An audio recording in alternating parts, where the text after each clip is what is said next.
sin. Now, this was when the kingdom was divided. You had Israel and you had Judah. And then we go on and we see what happens is now we get into verse 4, where it's almost a repeat of a previous chapter in chapter 1 in 2 Kings, where it talks about Meshach, king of Moab, rebels against the king of Israel. But what it's really saying is, why is it emphasizing this twice? It is because it was a situation that was not dealt with when his brother was king. And so it's still festering right now. So many times in our lives, we have a duplication. In Hawaii, they had a saying whenever you had a conversation and when you would meet back up with the locals, they would say, and then, bro. And what that would imply was that we're still carrying on a conversation that we had left off from, but we didn't bring a conclusion to it. So many of us, we have an and then, because we're still dealing with something that we did not get closure to, and it still comes back. And it still comes back. And it still comes back. And it comes back, and watch this, it comes back in another reign. And so we see here that now he's still dealing with this thing that his brother had to deal with, and he rebels against it. But now he says, listen, now that I'm king, I'm going to do something about it. Didn't have the reign long, didn't have the scepter in his hand long before he's changed it in for a sword. And so the Bible here says that the first thing he does is that he numbers the children of Israel. And what that number means is the fact that he begins to start placing a levy upon them. Why? Because he's got to build up his war chest. And so he begins to take advantage of his people that he's ruling over to deal with something that should have been dealt with. How many times sometimes in our lives, because we fail to deal with something, it costs us down the line? Amen. It costs us something down the line. And then it costs other people that's connected to you. And so now you dealing with bad people, and now you've got to pay out, and it costs you something to deal with bad people. Look at someone says, it costs you something. It costs you something. So now in verse 6, it says, and the king Jeroboam went out to Samaria at the same time and numbered all Israel. And he went and sent to Jehoshaphat, the king of Judah, saying, the king of Moab hath rebelled against me. Will you come with me against Moab to battle? And he said, I will go up. I am as you are, and my people as your people, and my horses as your horses. Okay, pause right here. One of the things that he makes this choice, but really it's an ill-advised choice, because the children of Judah, they're connected still with the lineage of David, because they didn't break away and rebel, and they were still serving God the way that they should have at the time. But however, the Israel and those that were connected had begun to start rebelling against God. And so really the alliance was not supposed to take place.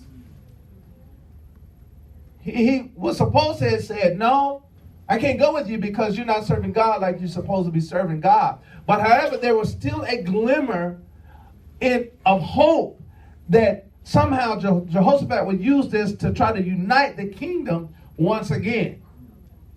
But it was a bad marriage. It was a bad partnership. It was a bad alliance. It was a bad friendship that would cost them something. It would cost them through trials. Whenever sometimes we start connecting and hanging out with bad people, bad things happen. Amen. That's a big amen. Bad things happen when we start hanging out with bad people. Why? Because it corrupts good manners. Right. And I will say this, sometimes, let me pick on my man for a second, okay?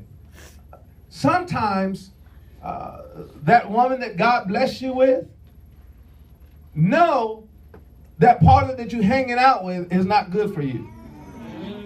That's right. Oh, they cool, they all right. There ain't nothing wrong with them. They straight. But they're not married. That's right. No, that's my partner. We roll like that. But they're bad for you. And you don't see it until later on when you get yourself in trouble. That's right. Wow. I'm sorry, baby. I'm so sorry. Mm-hmm. Now you want grace. That was free. Ladies, y'all can pay me later for that one. You can pay me later. You can pay me later. Make that check payable to Randy Robbins. Hey, hold on. This is not a marriage conference. Stick to the scriptures. So we see here that, okay, brothers, here's for you. You know how it is sometimes that girlfriend that is always calling on the phone, and you and the husband saying, you know what? Why are you all talking so much? And you're just doing all that gossiping. All that gossiping, and then you get mad, and then you just leave her alone. Stop fooling with her. You know she trifling. But she's not trifling to you, because you know you all are girlfriends. But knowing that she's destructive in your life, and is it possible that she's jealous of what you have? That's right.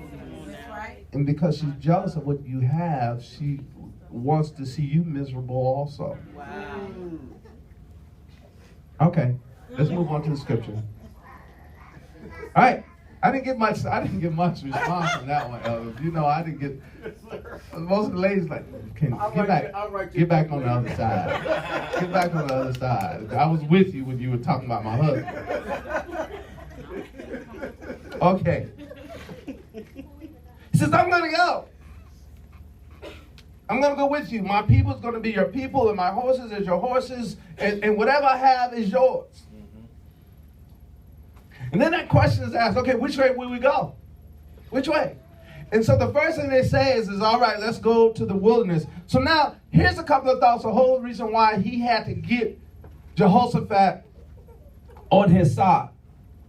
One reason is because in order for him to get to where Moab was, he had to go through another route, because after all, when you rebel against somebody, you're going to wait for them to come to you.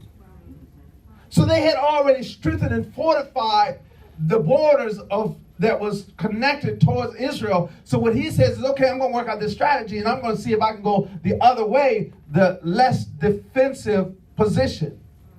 And so he says, I'm going to go with you, but in order for me to do this, you have an alliance with Edom that I don't have. So I'm going to need your friends also. So sometimes people will use you not for you, but for who you know.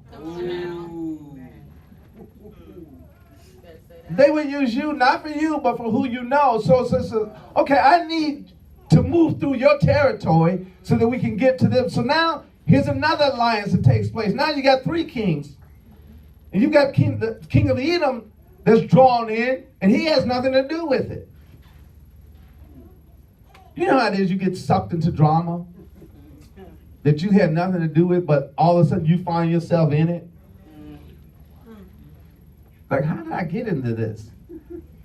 Because your name was dropped. Your name was dropped. Which way we go? And so the king of Israel went, and the king of Judah and the king of Edom, and they fetched a compass of 7 days. 7 days journey. And they went by the way of the wilderness. And what happens? The way of the wilderness and the route that they take is along the Dead Sea. And they had hoped to find water at one particular place of the Dead Sea, but it did not take place. And so now 7 days is a long time to go without water. And not only that, but you and your armies, and here it says, and your cattle. So in other words, you dying, and the stuff that's supposed to give you life is dying.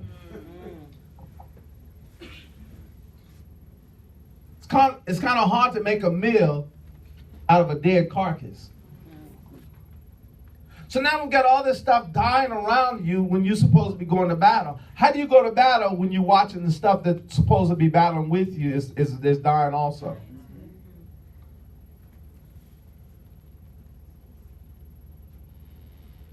Seven days journey, water from the host. And verse 10 says this, and the king of Israel, now notice here, the king of Israel makes this cry, and he says, alas, alas, the Lord hath called these three kings together to deliver them into the hands of Moab. In other words, he's saying, oh, woe is me. I've been set up by God. That's what he's saying. You know how it is sometimes we blame God for our own dumb decisions? Yes. You don't have to shake your head because it's just me talking. I'm shaking real hard. All right, let's take a poll. How many of you have made dumb decisions? How many of you have been mad at somebody else for your dumb decisions?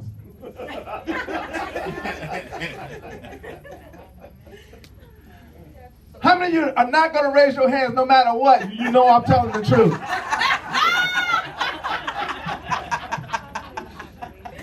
I ain't going to go out like that. I ain't going out like that. You ain't put me out.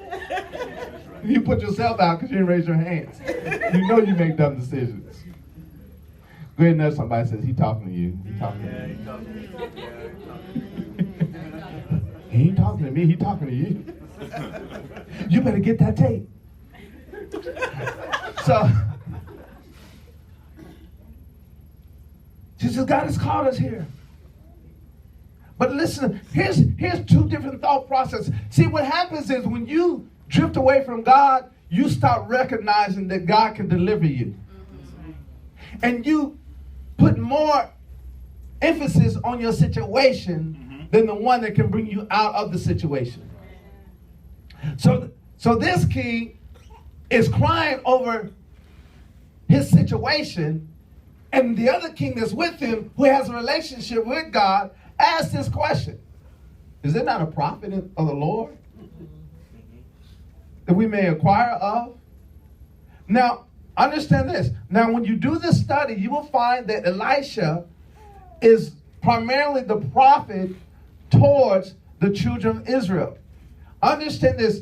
When you do the study, most of the time, that when the people are following God the way that they should be following God, they have no need of a prophet. Right. They have no need of a prophet. But when they're not following God the way that they should be following God, then God gives them a prophet in place of a judge to try to bring them back on course. So we see here that Jehoshaphat is asking this question because they have a relationship. They're enjoying a relationship with God. So therefore, there's not a great prophet that's active on Judah's side, but extremely active on Israel's side. But the prophet Elijah and Elijah, his predecessor, is known throughout the entire Hebrew culture or the Israelites. So he's asking this question of a king and saying, hey, dude, don't you have a prophet among you? Is there a prophet among you that we can ask the question of? See, we still got priests. We can still pray. And so we're not here in our territory right now, but I'm here with your exactly, thank you. I'm here with your crew. Where is the representative of God among you? In other words, isn't there somebody here that can pray? Right. The question is, when you start connecting with bad people, who is playing? Who still has their pulse on God? That when the problems start, who is the one that's going to say, you know what, we need to pray? Because right now, things are not looking good. So he asks the question, and the king himself doesn't even answer him back. It takes a servant of the king to say, yes. Now, how is it that the king doesn't even know that there's a prophet in